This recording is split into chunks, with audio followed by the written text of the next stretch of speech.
I'm at the train station. I've just dropped the mother-in-law off. I've just dropped her off at the train station so that she can get a train to Villa Caternovo.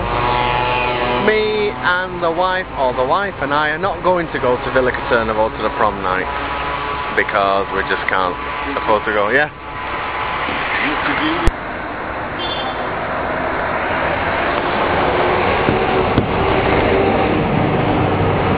So I was just minding my own business. I really should have just left the camera running, but I didn't. I was just out of courtesy. A bloke just come in and spoke to me, said he was from Finland and he's looking for the beach, and did I have 2 leather to give him, about $1 to give him. And I said, look at my old jalopy. I'm driving a very nice old car. If I had 2 leather, I would be buying a new car. So anyway, now he's going asking somebody else. He said that he was playing the mouth organ last night in the town centre, and he earned 100 leather, $50 in tips from people giving him money. I said, what are you asking me for 2 leather for? He said, well, I drank it all and smoked lots of marijuana. And at that point I thought, well, okay, if you have $50 and you spend it all in one night and you're living on the street and you're spending it on alcohol and marijuana, then do the favour. Hit the road, Jack. So as I was saying, I'm at the train station. I've just dropped her off and now I'm going to drive home. So in fact, bugger it, I'm going to get back in the car now and do a car vlog, because that guy just totally put me off my game. So yeah, you totally put me off my stride. I had so much I wanted to say and I've blooming forgot now. But I suppose maybe it's my own fault for even just making eye contact. You know what it's like. Come on, wherever you live, you have choices of making eye contact or not making eye contact. See, I was there talking and the guy said, hey, excuse me. And when someone says, hey, excuse me, you have a choice to look or not. But I'm nosy, so I had a look. And so he's from Finland. He's got a cool goatee and a mouth organ. Living on the streets. Drinking lots of alcohol and smoking weed. Maybe he's a drug dealer. Maybe. Who knows? Okay, let's give this a try. Oh, it's my stereo. Look, I've got a stereo. It's one of those that you plug in. But it's 2 years old. And it's been in and out, and in and out, and in and out every time. I never thought to leave it in. I actually didn't know how to switch it off. So, I actually know how to switch it off now. It's the mute button you press and hold. But, because it was in and out so much, when you put it in, I'll show you.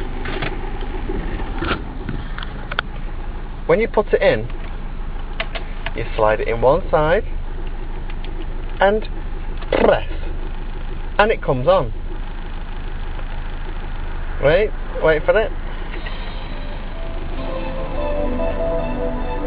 But it broke, so it doesn't stay in.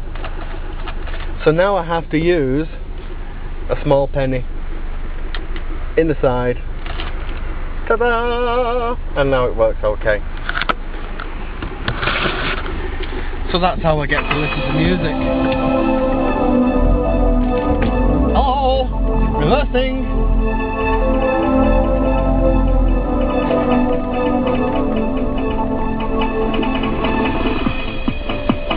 So when the Swedish guy was talking to me, there's a pattern. There's a pattern of speech that people have, I find, in this country. And the pattern is, first of all, do you speak English? Secondly, it always turns to, do you have any money? Well, if people have got money, they're not interested in you anyway. They're not interested in speaking to you unless they want something from you. Unless somebody's saying hello just because you look great. I mean, we can all look great.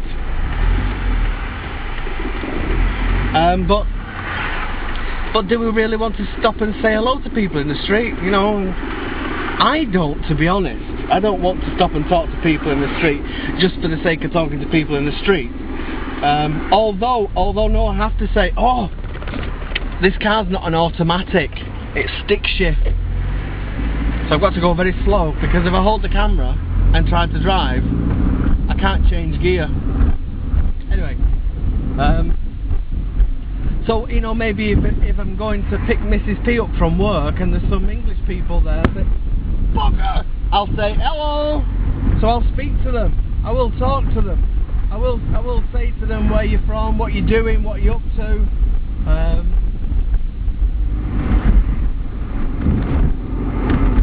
So maybe I'm actually no different, but I do it in different circumstances.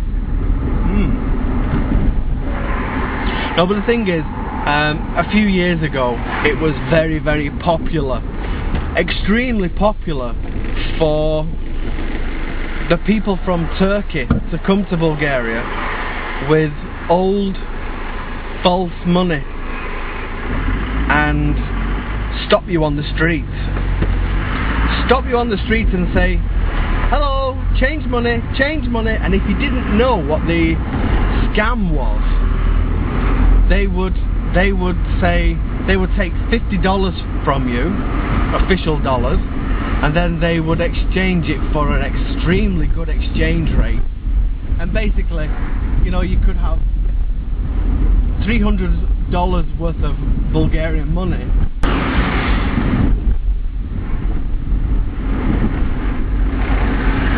So, in answer to a question that I saw just recently, what things did you get up to when you was a child?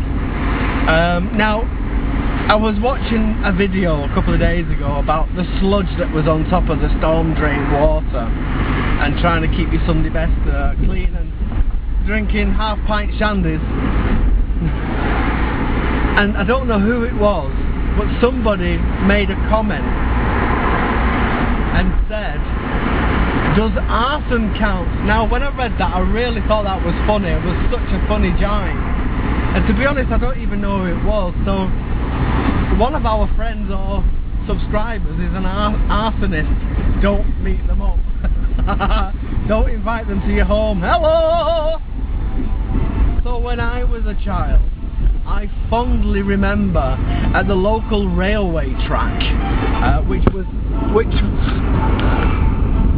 at the local railway track, which was abandoned.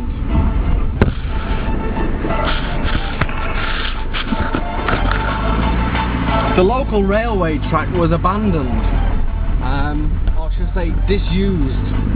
There was nothing wrong with the line. It was a place where we used to go and play as children. We would run along the sleepers, tide rope walk the line. We would also go into the next town by walking. And if you was really good, you'd run the sleepers. Now that was a difficult thing to do. Oh, really difficult to do.